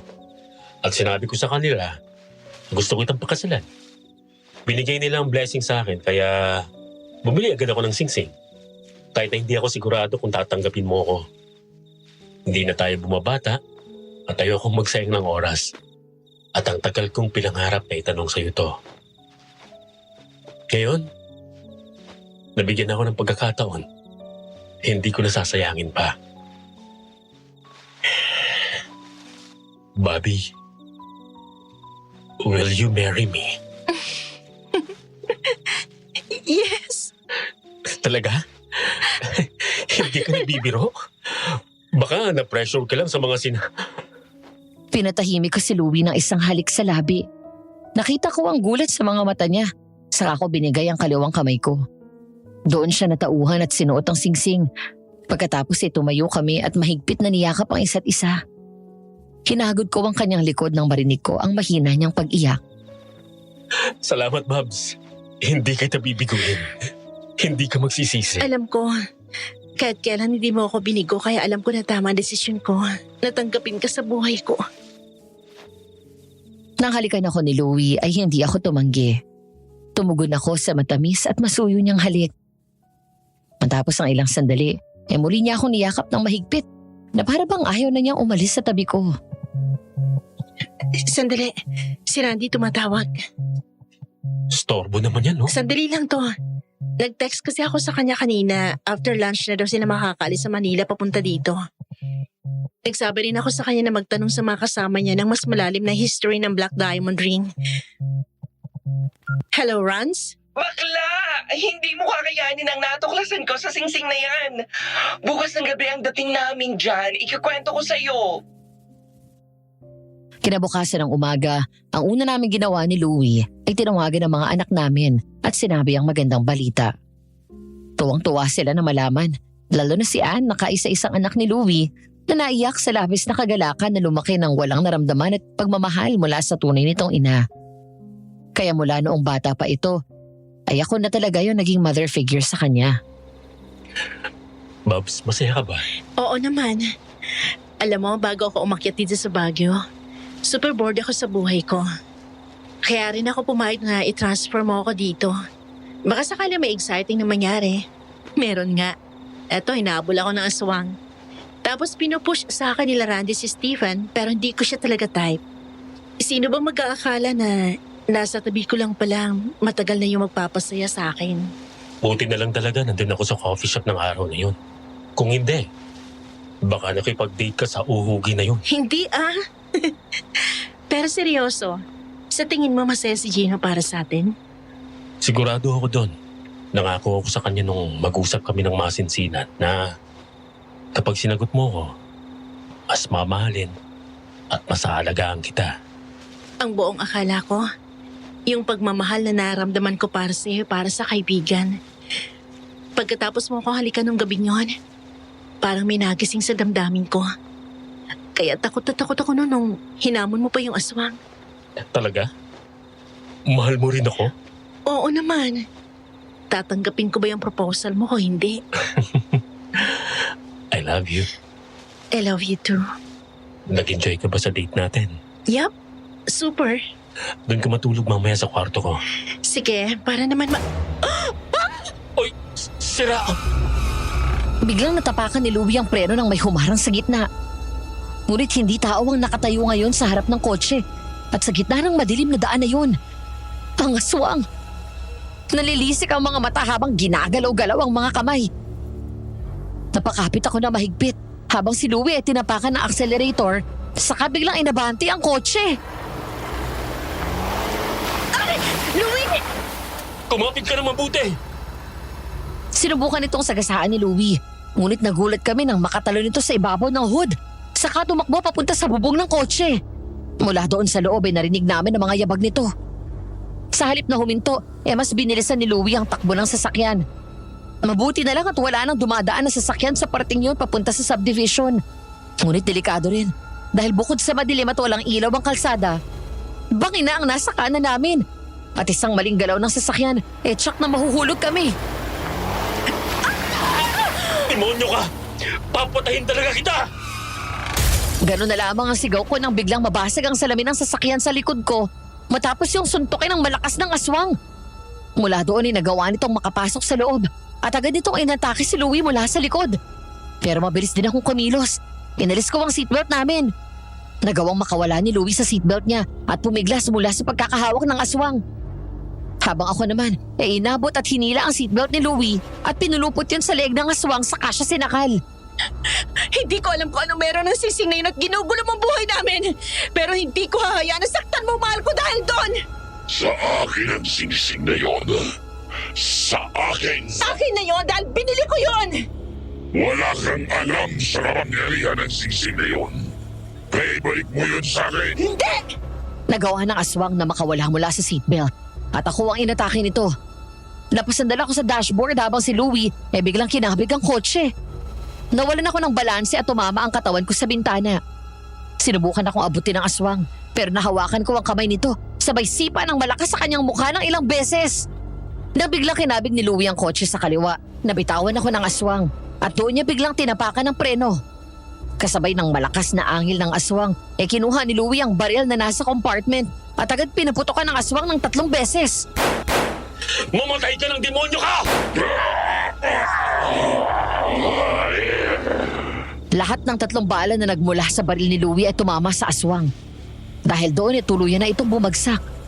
Pareho kaming humihingal sa takot ng nagkatinginan. Alalang-alala na hinaplos niya ang pisngi ko at siniguro na wala akong sugat. Patay na yata siya. Siguro, yung mga asin na binalot ni Manang Tonya. Nandito rin sa compartment. Sa bilis ng pangyari, di ko na naalalang kunin. Teka, may labas na para sigurado. Hindi ako mahina gaya ng inaakala ninyo. Kayo muna ang mamamatay bago ako. Ganon na lang ang gulat namin ni Louie nang biglang magising ang aswang na inakala namin ay patay na at sinakal si Louie. Dahil doon nabitawan nito ang baril at nahulog sa paanan ko. Nang nagtangka ang aswang na kagatin si Louie, mabilis akong kumilos. Binuksan ko ang supot ng asin na hinaluan ni Manang Tonya ng bawang. Saka ko binato yun sa mukha nito. Bumalik ka na sa impyerno, pinanggalingan mo! At huwag mong punoy ng buhay namin! Sa halip na bitawan si Louie, patuloy pa rin ang hawak ng aswang ang leeg ni Louie. Kinuha ko ang cellphone ko. Yun yung malakas na pinukpo ko sa ulo ng aswang. Ngunit dahil sa pagpupumiglas ni Louie, natakpan niya ang accelerator. Biglang umatras ang sasakyan. Napasigaw ako nang mapunta kami sa bangin. Kaya agad siyang nakapreno. Ngunit hindi ako makakilos. Dahil nang sumilip ako, nakita ko na ang likod na bahagi ng sasakyan nakalaylay na sa bangin. Isang maling galaw, mahuhulog kami. Mahuhulog tayo! Kailangan nating makababa dito. Hindi kayo makakalabas dito. Pare-pareho tayong mahuhulog at mamamatay. Tumahimik ka!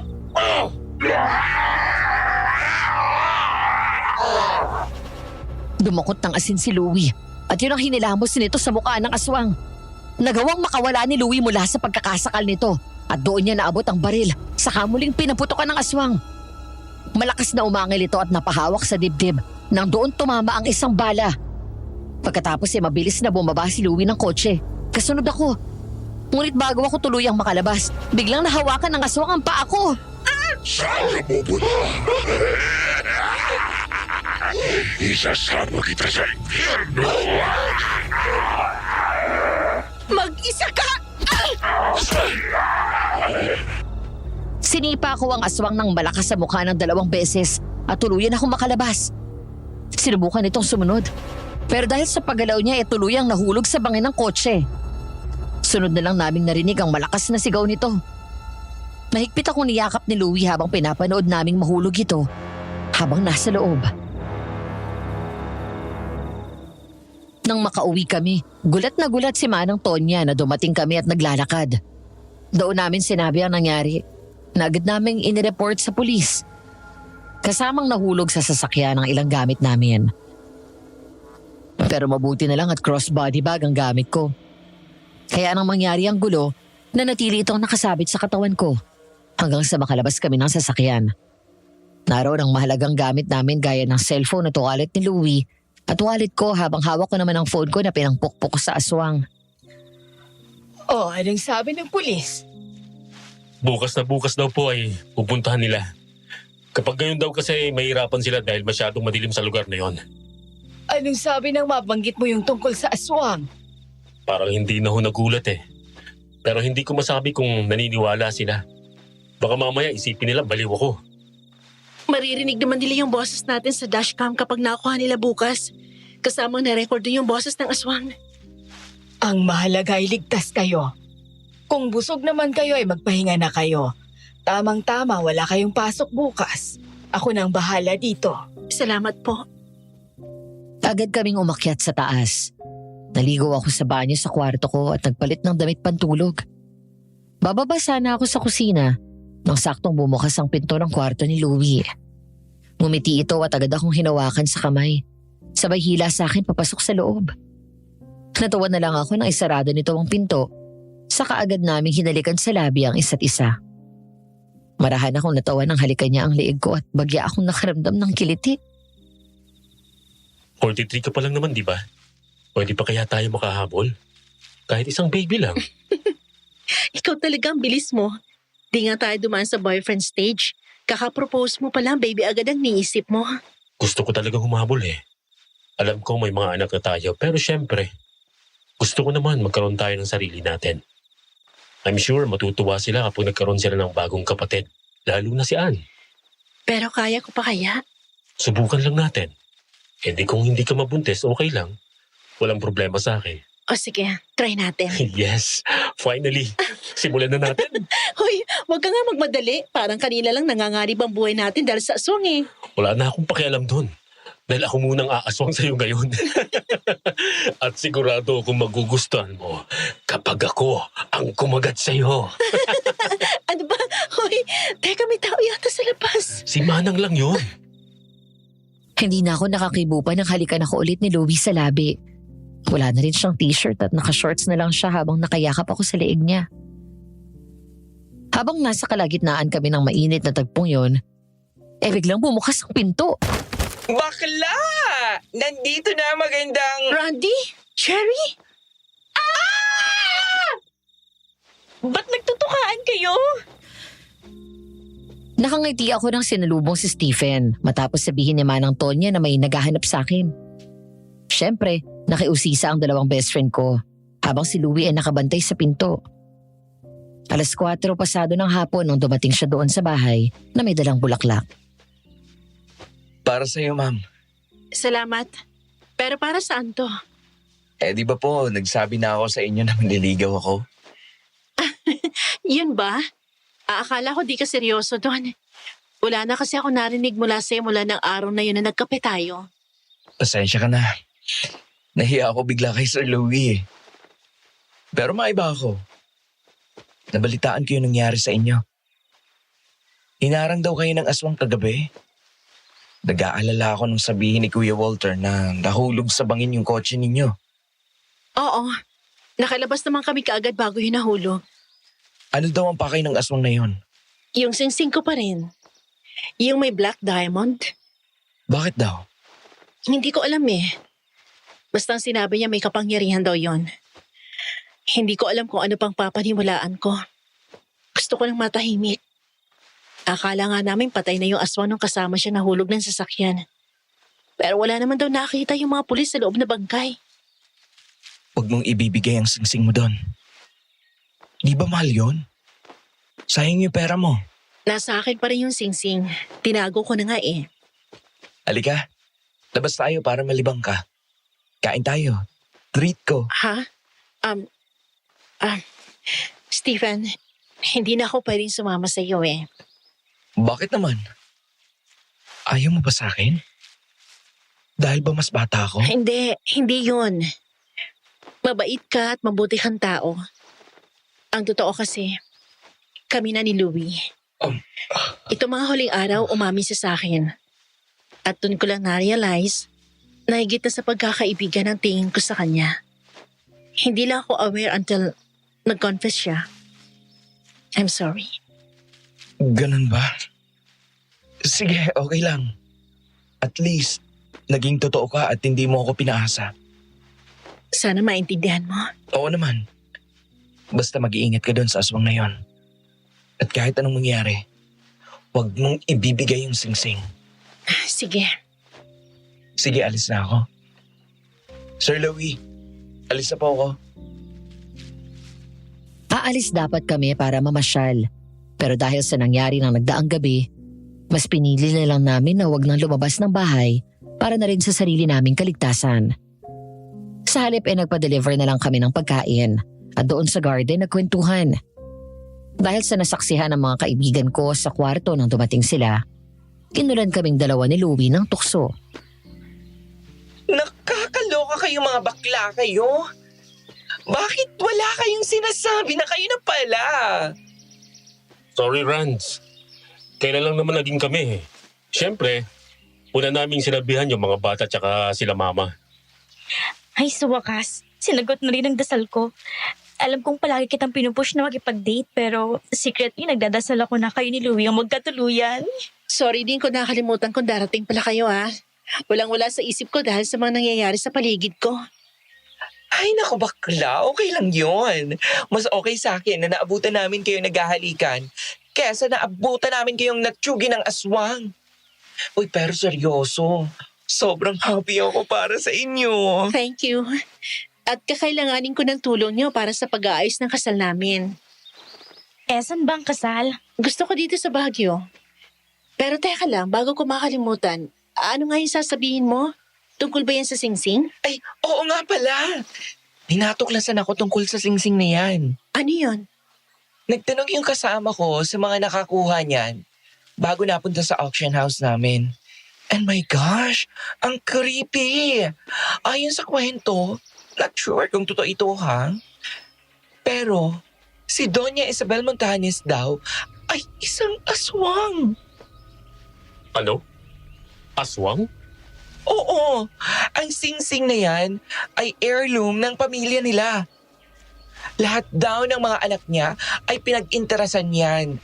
Dahil kung kanino man ipamana yan ni Doña Isabel, ibig sabihin ay siya ang mamumuno sa ang kanila at siya rin ang magmamana ng kayamanan na maiiwan ng matanda. Ibig sabihin, leadership plus money equals power and influence. Kaya maraming may interes. Ngayon naiintindihan ko na. Kaya pala sinusundan ako ng mga aswang. Baka isa siya sa anak ni Doña Isabel? Kung may paraan lang para malaman natin. Anong balak mo? I-give up mo ba ang singsing? Kung para sa ikakatahimik namin, oo.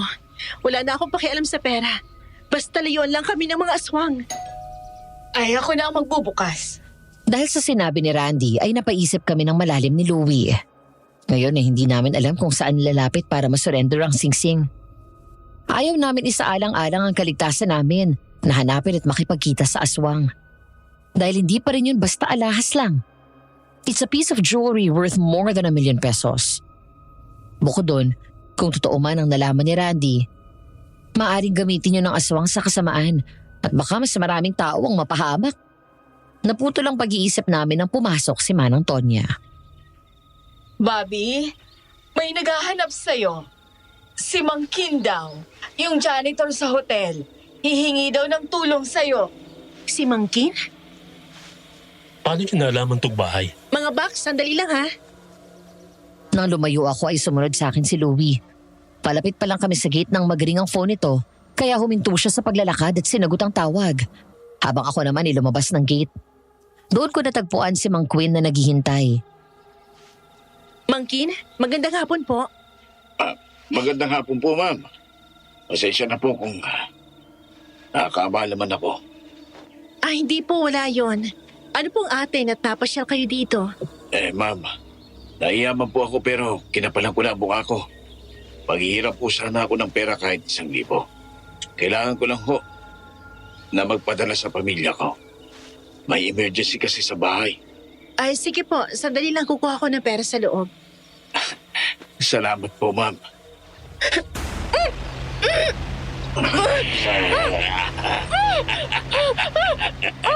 Huli ka. Sa wakas, ay nakuha na rin kita.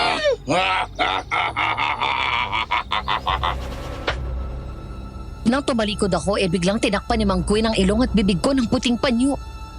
Nang maamoy ko yun, nakaramdam na lang ako ng hilo at nawala ng malay. Ang kwento nila sa akin, sinalo daw ako ni Mang Quinn at sinampay sa balikat nito. Kitang-kita daw ni Louie ang nangyari at agad tumakbo palabas. Ngunit bago pa makalapit, nagulat siya nang humaba ang kuko ni Mang Quinn at lumabas ang pamilyar na tinig. Bobby! Mang Ken! Anong ibig sabihin nito? Diyan ka lang.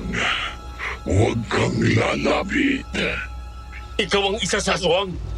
Kung gusto mong mabuhay pa ang babae nito, punta ka babaya sa address na ito. At siguraduhin mo na dala mo ang singsing na may itim na diamante. Alas 9:00 ng gabi. Kapag wala ang singsing, papatayin ko ito. At kapag may nakita ako kahit isang galon sa katawan ni Bobby, akong papatay sa'yo. Bobby! Tatawa-tawang tumakbo ang aswang na karga ako at sinundan niyo ni Louie. Sumuot ito sa mga halamanan at bumaba sa kakahuyan sa bangin. Susunod pa daw sana siya pababa, pero may pumigil sa kanya. Nang lumingon si Louie, nagtaka siya nang makita si Stephen. Tutulungan ko kayo na mabawi siya. Alam ko kung saan niya dadalhin si Bobby. Madilim na nang maalimpungatan ako. Nang unti-unti akong dumilat bigla akong napasigaw sa gulat. Pati na rin sa takot. Sabay balikos ng bangon. Matapos bumulaga sa akin ang nakakakilabot na mukha ng aswang.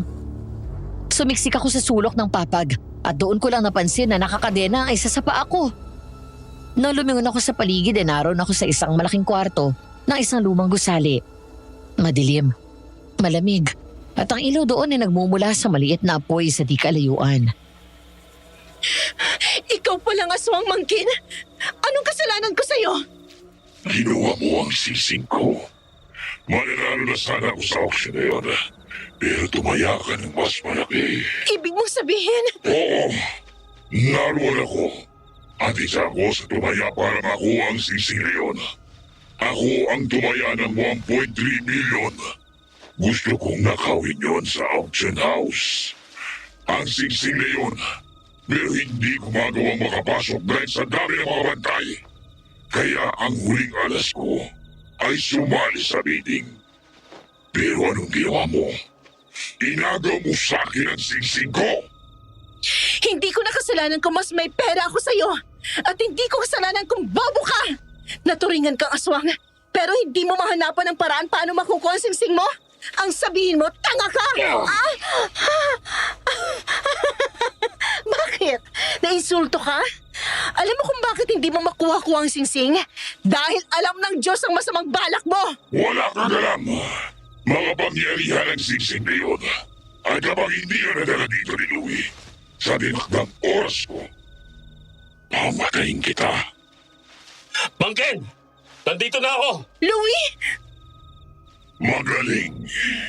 Dumating ka ng eksakto sa oras. Dala mo ba ang singsing? Nasa bulsa ko! Ibigay mo sa akin ngayon din. Pakawalan mo muna si Bobby!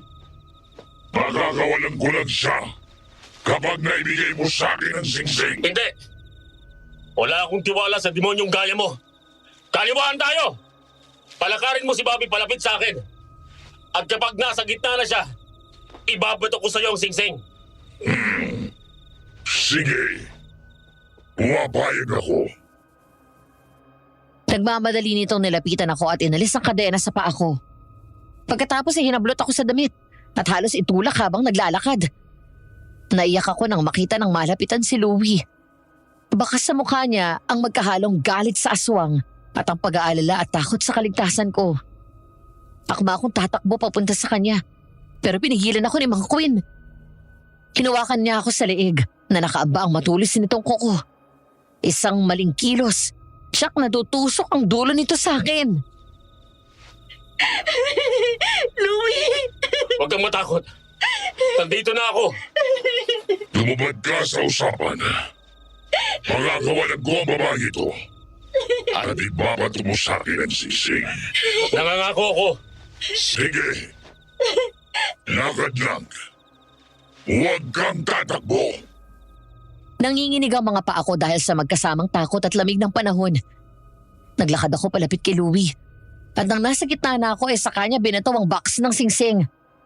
Doon ako tumakbo palapit sa kanya. Nang masalo nito ang kahon, tumawa ng malakas ang aswang nang binuksan ang kahon at makita na nasa loob ang kanyang inaasam na singsing. Sa wakas, nasa akin ka na rin. Ako na ang mamumuno sa angkan ng mga Montales Mapapasakin na ang pera ni ina! Siguro naman! Patatahimikin mo na kami! Nakakalimutan niyo na ba ang palaging sinasabi sa inyo ng matatanda na huwag basta magtitiwala sa hindi niyo kilala? Anong ibig mong sabihin? Ngayon nasa akin ang sising. Papatayin ko naman kayo. Doon ka sa tabi! Bilis! Tinulak ako ni Louie papunta sa gilid. Sabay labas nito ng isang bote na maliit mula sa kanyang bulsa. Sinaboy niya ang laman na likido sa aswang. Malakas itong sumigaw. Pati lang sandali pa nakita ko na nalapnos ang balat nito. Galit na sumugod ang aswang. Pero naglabas ng patalim si Louie. Nang talunan siya nito, mabilis siyang nagpadulas sa ilalim ng aswang kaya napunta siya sa likod. Agad siyang sumugod at mabilis na sinaksak ang aswang. Alam ko lang traidor ka! Kaya pinaghandaan kita! Ngayon nasa akin ang sising. Hindi niyo ako mapapatay.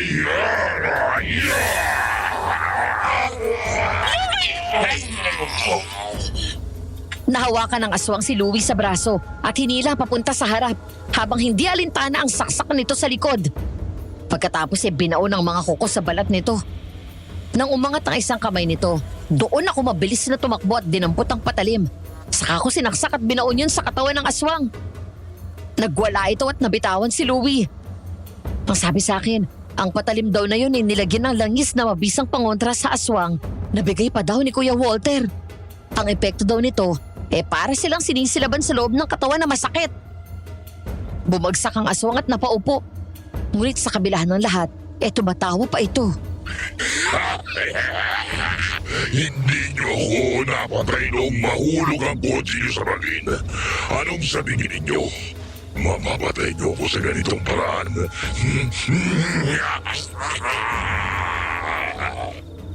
Hindi kami sumagot. Sa halip, yakap namin ni Louie ang isa't isa habang umaatras. Kinuha nito ang singsing sa kahon pagkatapos sinuot ito. Parang nababaliw ang aswang na tumatawa ng tumatawa. Nagmamalaki na tinignan ang singsing sa kamay niya at tumayo. Bumalik ang tingin nito sa amin at ngumisi. Maya-maya, humakbang na ito at lumapit. Doon biglang sumilip sa pinto ng kwarto na yon si Kuya Walter. Siya, Louie! Ang buntot pagi!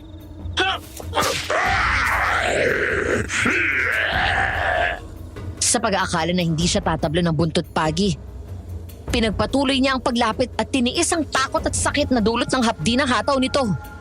Hanggang sa manlaki ang mata ko nang unti-unting bumabalik sa dating anyo si Mang Queen. Bumalik siya sa pagiging tao at nang hina hanggang sa mapaluhod ito at humawak na lang ng mahigpit sa kanyang dibdib. Napalingon ako nang dumating si Stephen. Iba sa nakilala ko. Seryoso ang mukha niya at bakas ang galit sa mukha. Mula sa bulsa ng pantalon nito, may nilabas ito na isa pang singsing na katulad ng black diamond ring. Uncle Ken! Tumigil ka na! Uncle, sino ka ba? Ikaw yung bellboy, hindi ba? Ako ang anak na panganay ng kapatid mo na si Marciano. Gaya mo, narito ako para bawiin ang singsing sa pag-uutos ni Lola. Pero hindi gaya ng intensyon mo na gamitin sa kasamaan. Kung hindi para ibalik ito kay Lola. Kapag hindi kayo huminto sa pag-aaway-away magkakapatid, dahil sa singsing na to, mapipilitan siyang sirain ito.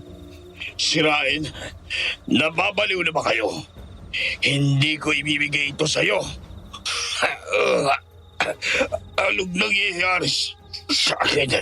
Anong hindi ako makahinga? Ang singsing na hawak mo ay huwad. Dahil ang totoong singsing na may itim na diamante ay nasa akin na. Binalik na nila sa akin. Ang hawak mo ay singsing na ang bato ay itim na mutya. At alam mo ang epekto nito. Ang sino mang aswang ang humawak sa itim na mutya ay mamamatay. Hihinto sa pagtibok ang puso mo hanggang sa tuluyan kang malagutan ng hininga. Hayop ka! Napag-utusan lamang ako ni Lola.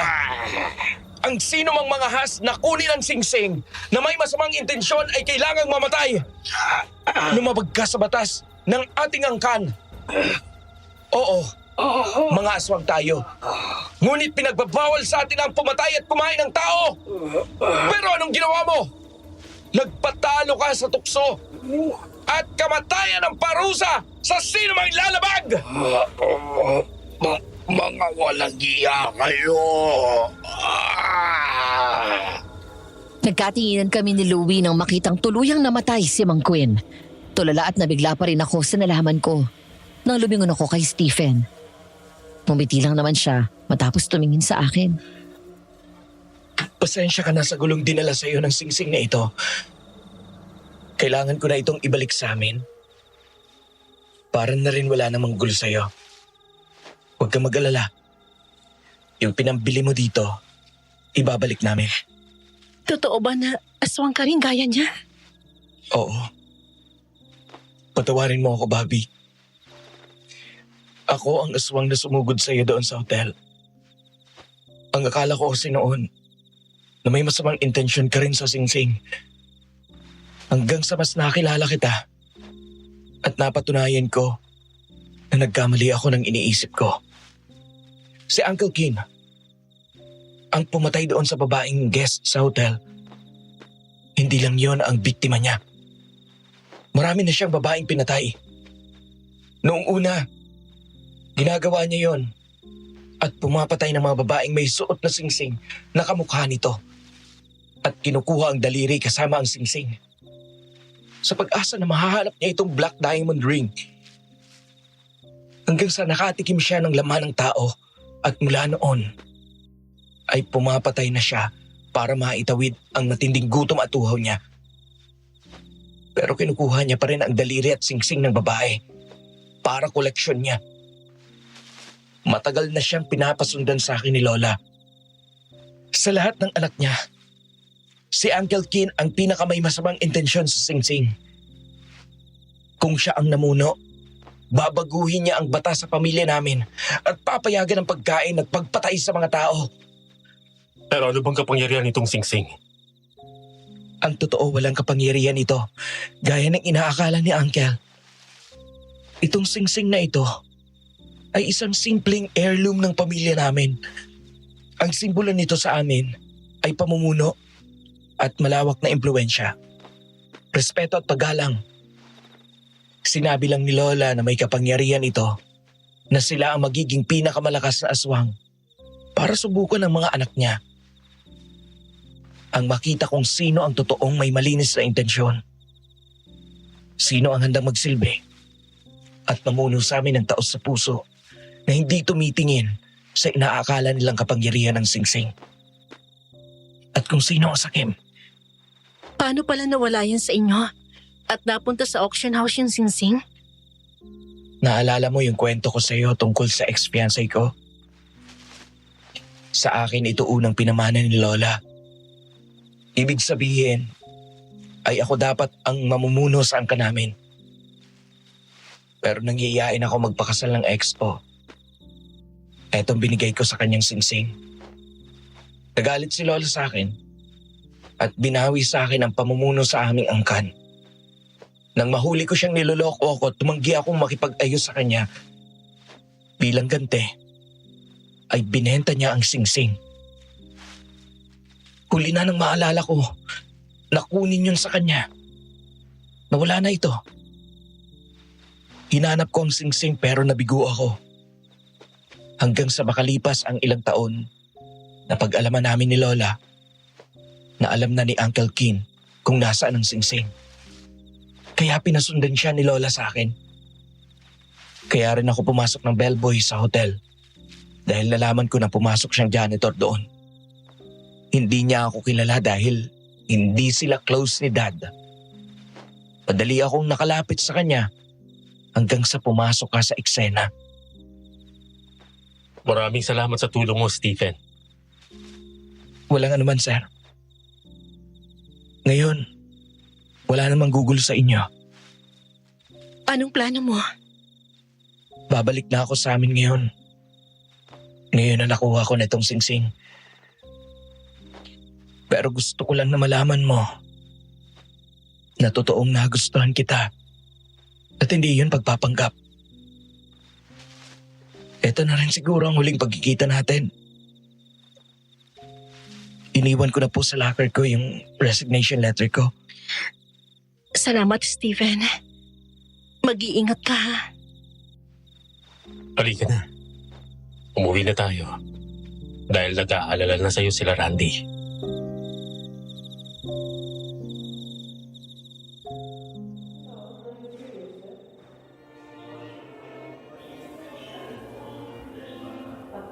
Napalingon kaming lahat nang pumasok ang nurse, dala ang aming bagong bundle of joy. Magdadalawang taon na ang lumipas. Kasal na rin kami ni Louie at 3 buwan matapos ang honeymoon namin, hindi inaasahan na mabubuntis agad ako. Given my age, hindi na ako umasa na 100% na makakabuo pa rin kami. Pero eto nga, sa wakas inanganak ako via cesarean delivery. Nahirapan ako sa pagbubuntis dahil may edad na ako. Pero kanaya pa rin naman at safe kaming mag-ina. Kaya naman tuwang-tuwa ang mga anak namin. Naroon na sa Baguio si Adam at Bea nung isang araw pa. Si Anne na nasa Amerika na nakatira, on the way na pauwi para lang makita ang kapatid niya. Nandito na po ang prinsesa! Hi, anak. Naku, ang mga ate at kuya mo, nag-aagawan. Maraming katulong si Mami mag-aalaga sa'yo. Great job, love. Love, parang kamukha natin siya. Ang ganda-ganda niya. Mana sa'yo. I love you. Thank you dahil ginawa mo ulit akong tatay. Napakasaya ko. Ako rin. I love you too. Matapos magpakasal, dito na kami nanirahan ng tuluyan sa Baguio. Umaakit na lang ang mga anak namin kapag namimiss nila kami. Lalo na ang kapatid nila na talagang spoiled sa atensyon at pagmamahal. Habang tahimik na ang buhay namin, wala naman na akong narinig pa mula kay Stephen sa loob ng 3 taon. Hanggang nitong nakaraang linggo lang, bago ko simulan itong sulat ko sa inyo, aksidente kaming nagkita sa mall. May asawa na rin siya na alam at tanggap ang tunay niyang pagkatao. Isang bagay ang tinuro sa akin ng pangyayaring yun. Ito ay mag-ingat sa mga bagay na dinadala natin sa ating buhay. Ang maging responsable sa mga binibili natin, lalo na kung hindi ito brand new. Alamin nating mabuti ang history nito. Huwag kayong gumaya sa akin na madaling nadala ng kinang at ganda ng isang bagay na nagdala rin sa akin sa panganib. Kumbaga, I learned my lesson the hard way. Sa isang banda, isa sa natutunan ko sa pamilya ni Stephen, ang kahalagahan na huwag maging sakim. Sa pera man o sa ibang bagay. Dahil maaring ito rin ang magdala sa atin sa kapahamakan.